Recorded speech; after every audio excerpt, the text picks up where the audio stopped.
Leroy today is brought to us by Game Time. The NFL season's back, and honestly, there's nothing better than being in the stadium surrounded by fans cheering on your team. But let's be honest, getting tickets can be a hassle between waiting screens, login screens, and prices jumping at checkout. It can be frustrating. That's why I use Game Time, the app that gives the advantage back to the fans. Game Times is fast, easy, and backed by the Game Time guarantee, where you always get 100% authentic tickets delivered on time and at the best price. Plus, all fees are included, so the price you see is the price you pay.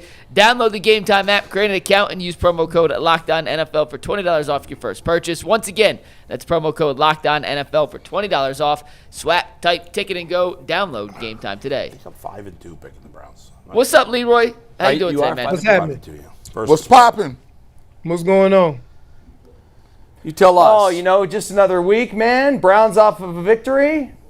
Man, what's going on down in Miami there? Yeah, how is McDaniel still have his job? So it's very easy to determine whether to fire the coach or the GM. Does the coach have the players, or are the players bad? Right? One of the problems down here is they've signed more guys off of injury than I've ever seen a professional franchise do. And lo and behold, the guys are all hurt. They haven't fixed the offensive line. Every good football team builds a team from inside out. You got an offensive and defensive line, you're going to be able to compete.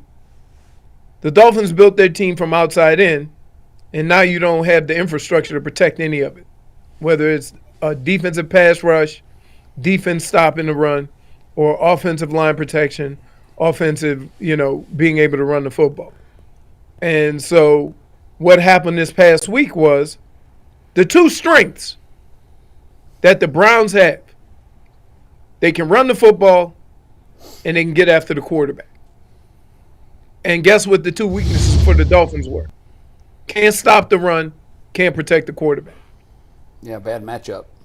And so that's what it looks like, even though both teams were 1-5. So when you watch the game take place, it was true to form. What's the funny, Browns were able to run the football. Hey, what's funny is that the Browns' offensive line stinks. I mean, the Dolphins were hitting Judkins in the backfield, and he was breaking tackles.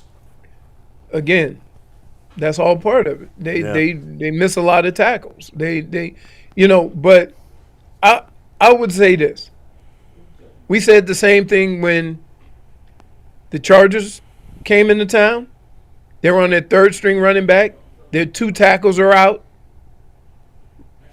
And a guy we never heard of ran all over him. So while you're sitting here saying the offensive line wasn't any good, neither were the last two offensive lines. And one ran for 200 and one he had 34 yards rushing in his career. He ran for 100 plus. Well, good luck with Bijan Robinson this week. Yeah, that can be real. That's what I'm saying. Oh, man. That's what I'm saying. So it happens in sports that, your weaknesses usually get exposed at some point. Sometimes you can hide it throughout a whole year, but once you get to the playoffs, your weaknesses get exposed. What do you think of this weekend? The weaknesses of the Miami Dolphins are getting exposed every week. Yeah, and they've got a lot of them. What do you think of this weekend? Patriots have been on a little bit of a heater here. They've won 3 straight on the road, including Buffalo, in between 2 bad teams. Dustin's saying with his chest that the Browns are going to cover. Cover means lose by less than 7. That's exactly right. Here. I would say this. I would say, nice job, New England. But you ain't that. You ain't that good yet that we can go ahead on and give another team 7 points. You've been in the dogfight every week. So I could agree with that. But what they are is right now they're a team that's fundamentally sound. They play solid on offense. They play solid on defense. They really don't make a whole bunch of mistakes, and they play just nothing that stands out, but they methodically play football and play it mistake-free. And if you can play that against half the teams in the NFL, it's going to give you a chance, because I've never seen so many penalties, with a lot of these teams. And that keeps them in a lot of these games. Yeah, the first Monday night game was unwatchable this week. Right. It's just unwatchable. Exactly. I wonder is there a counter on that, Mike? Is there a number that we could look to? Number of penalties per game? And I know it's always, you get sometimes fooled by it, but it does to me seem like, at least anecdotally from watching without looking at stats, that the penalties are on the rise, and sometimes it's hard to look at. And here's what's happening. You have elite pass rushers and run stoppers on the edges. And if they get caught on an edge, that's a hold. Yeah. Right? Because sure. and so that's an automatic one. So take the 10 yards to save your quarterback. Yeah. Right, pretty much.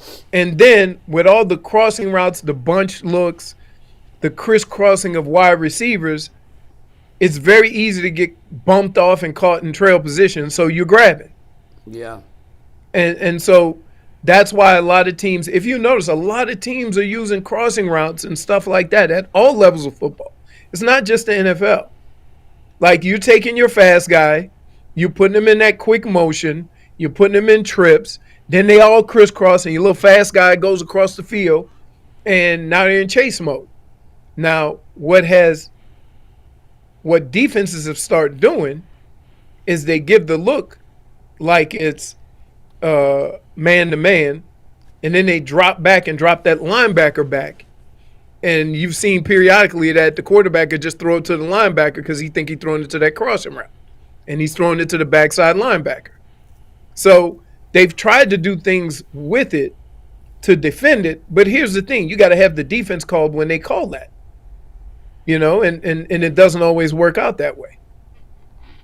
Leroy, what did you make of the game plan with Quinshon Judkins in the I call it the wild dog. I kind of like the level of intentionalness that Kevin Stefanski, like, look, hey, I ain't even going to get a ball to the quarterback. I dropped him back 58 times last week. The forecast said it's going to be raining. I'm about to put him in the wild dog and just let's cook.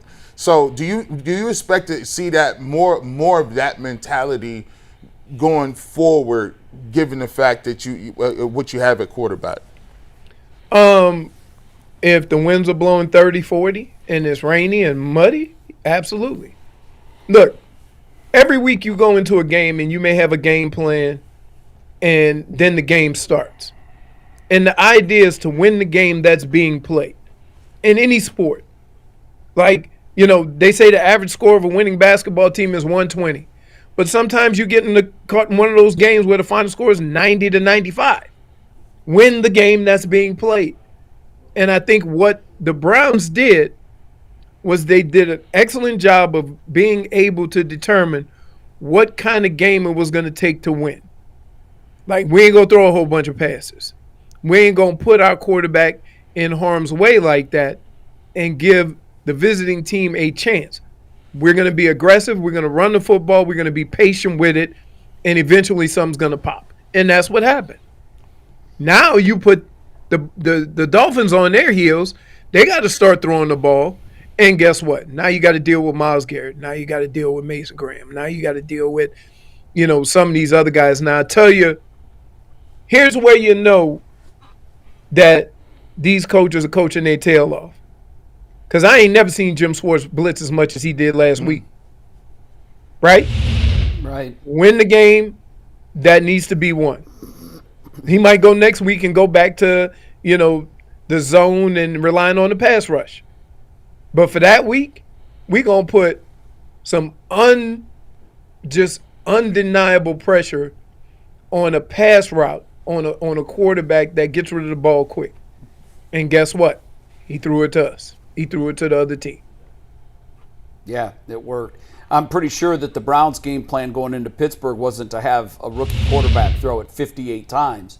They just pulled the plug on the run so shockingly early that that's what it was. You know what? I remember playing Pittsburgh, and I had conversations when we went to the Pro Bowl with the coach. Who was the coach back then?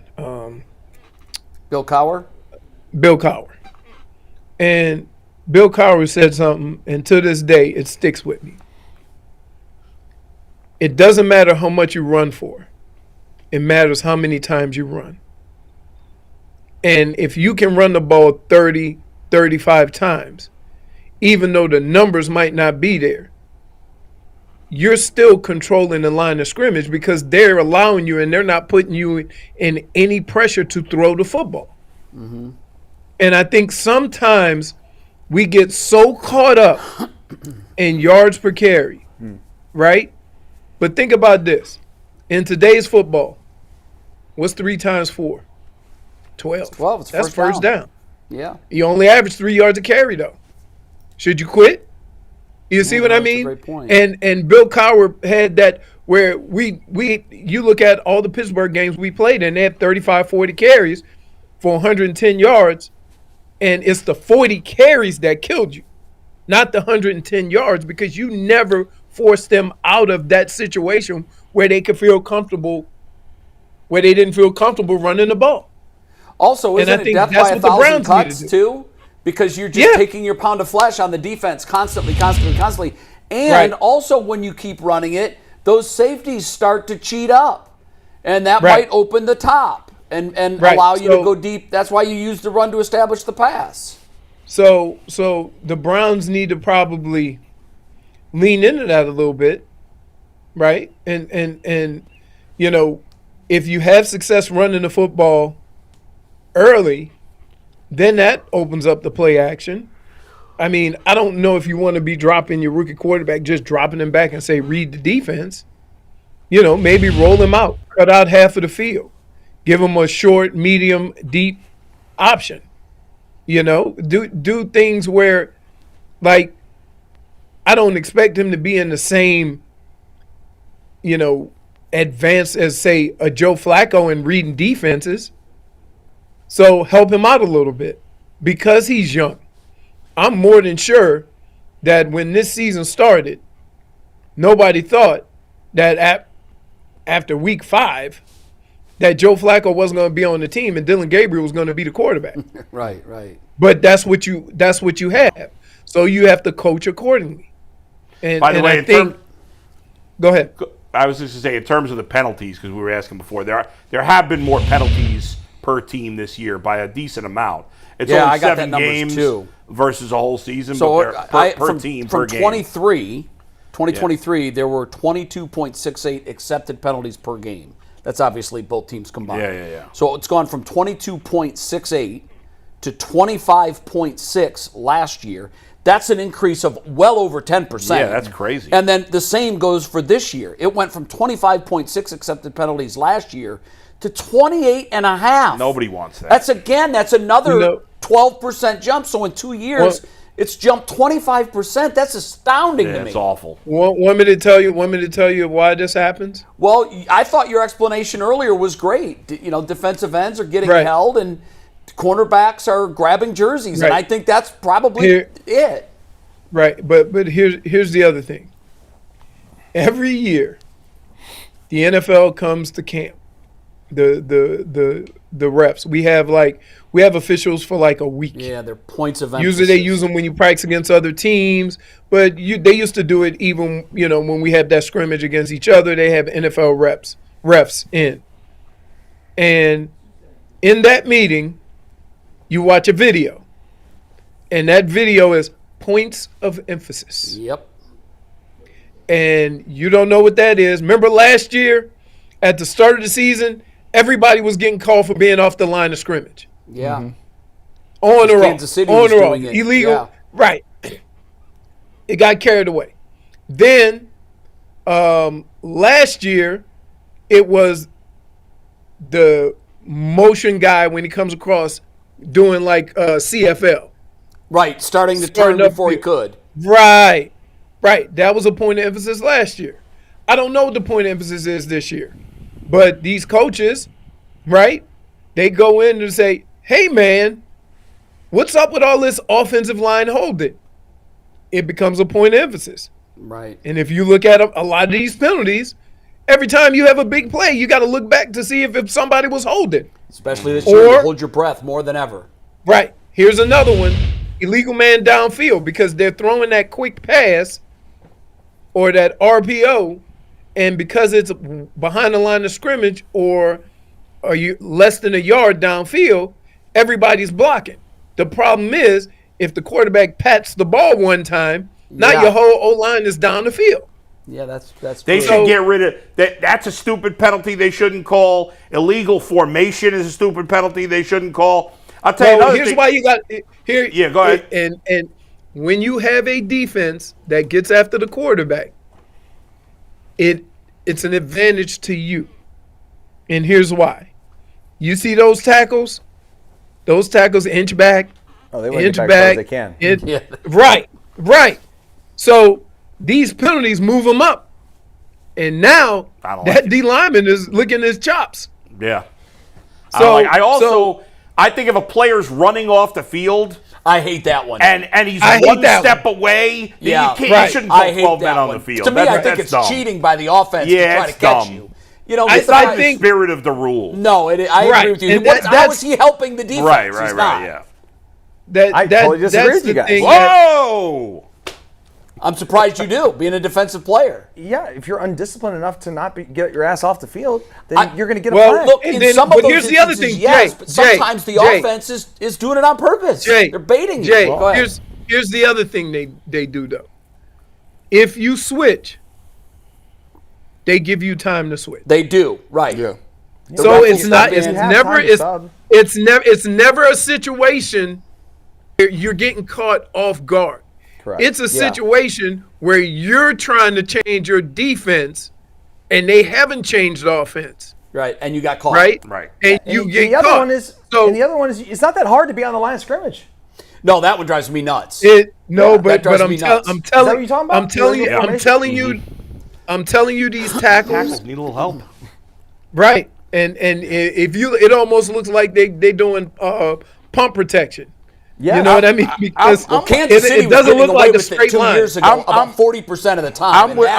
I'm with Dustin. I'm with Dustin on this. You played the position. Like, listen. If you're out here looking around and you think about all the advantages the offense have got, good. You can't be sitting there crying talking about. No, I want more offense. So you can't hit the quarterback low. You can't put your hands on his face mask. You can't hit a quarterback and land your weight on him. You can't horse collar. You can't head slap anybody. If you get a 5-yard contact downfield, it's an automatic first down. You can't hit a defenseless receiver. Hey, you can't hold up. That's wild. Hold up. Counterpoint. If you ain't paying attention, we can't knock your ass out. There it is. You can't crack back on us. Don't be crack back on us. We only got 4 rules. Hey, wait, it ain't my fault that you ain't looking. Head on the swivel. You want to head on the swivel. You want to come down the line. I don't even see you. You gonna ear hold me and be like, oh, wait. We got you. Wait. You don't see offensive players getting knocked out like that? No, because we can't. No, on an interception, Leroy, we can't go and drive your quarterback because we blocking him. On a pick and the defense get the ball. No. I want the quarterback. Blocking rules apply for all stuff, interceptions and that. But I'm saying, for example, we had this argument, and I had this argument when Chubb got hurt. And he got tackled. He was being held up high and then hit low. Yeah. Right? That's about as defenseless as a football player can be on the field. You know they don't care about y'all, Leroy. But that's what I'm saying. So let me ask you. So when you giving those little BS penalties that the offense can get called for, you think I'm feeling sorry for you? Nah, I'm getting knocked out. I'm getting blowed up all the time. Leroy, who you taking, Adrian Peterson or Barry Sanders? This guy. Barry Sanders. Let's go. You know why? Because better. Adrian Peterson played on a good team. Yeah. Barry Sanders didn't. And that was the only person. And I'm going to tell you who else was sneaky good with this. Eric Dickerson. That good. Eric Dickerson. Sneaky. No. Hold on. I mean sneaky as making people miss. Barry Sanders would make people look foolish on the defensive side of the football with zero blocking. Right? Yeah. Eric Dickerson sneakily, I watched my rookie year. He was with Indianapolis, and he ran they had like a toss, and the cornerback came up to support him and whiffed. And I saw Eric Dickerson put that fluid, smooth, stand up, straight move on him, and I was like, oh my goodness, right? I saw Barry Sanders single-handedly shorten Rod Woodson's career. Because he went out there, there was one-on-one, he put a little something on him, and he blew his knee out. Wow. So I got a list. I was like, that's one Hall of Famer against another one. Yeah. This has to be rapid fire, Leroy. I'm gonna throw you a name out, and you tell me if they're a Hall of Fame back or not. Let's go with Frank Gore. Yes or no? Yes. Fred Taylor. No. Yes. Ricky Waters. No. Roger Craig. That's No. tough. That's Jamal tough. Lewis. 2000, but I mean, if you got old boy in from Denver and after only playing 7 or 8 years, Yeah, that's true. then That's true. I'm inclined to put all the 2,000-yard guys in. Yeah. Chris Johnson. Hey, Chris Johnson's No. way up the list. He's got the same Yeah. season, doesn't he? Oh, dude. Chris No. Johnson? Eric Dickerson still has it. Does he? Yeah, he didn't pass it. He got close. And I thought Chris Johnson passed it. And last but not least, Nick Chubb. No. He gonna be on that band. He gonna be up there with the Browns, but I don't know. Yeah. I tell you who should be on that list: Who that? Metcalf. Wow. And I'm gonna tell you why. You know, Eric Metcalf has over 20,000 total yards. Yeah, versatility. And they putting special teams in, dude. They got. I mean, Hester was wild. But Metcalf did everything, and they got Devin Hester. Eric Metcalf was Devin Hester while playing offense. That is kind of crazy. true. That is kind of crazy. So he has 20,000 total yards. My God. Chew on that. 20 raps. And can't even get a sniff. But Can't even get a sniff. But see, here's the thing. Did y'all know that? Did y'all know where he was on that list of all-time yards? nope. No, but when you say So it now, it makes sense because he was so elite as a returner. Elite. A returner. He went when he got traded to Atlanta. He had 100 catches there. Wow. So That's crazy. like while we sitting here talking about Crazy. players that made an impact Crazy. on football during their time, is there a person who had more of an impact than him just with offensive football in the return game? A lot of these return guys didn't play offense. That's true. Most of them. Yeah, they were Or how specialists. much? Eric did everything. That's a Right. good point. So, Yeah. so like the problem is that as great as he was as a return guy, he wasn't only a return guy. And if you separate all of his numbers and then pull them up that way, then you're not going to get the whole picture. Right. That's a good point. Before So we go, somebody in the Browns organization or the media, the way they talk about other players in other parts of the country, I don't understand why nobody ain't talking about Eric Metcalf. yeah, he needs an advocate for sure. Hey, before we Right. go, what do you see happening Sunday? I see this game being a lot closer than people think because the Browns can run the football and they can get after the quarterback. However, the Patriots play mistake-free football. Yeah. And although the game will be close, if you making mistakes, if you got penalties, if you giving them free first downs, if you turn the ball over, then you give them an opportunity to just hang in there and win a football game at the end. So the game will be close unless there's, turnovers or unless you're not committed to the run.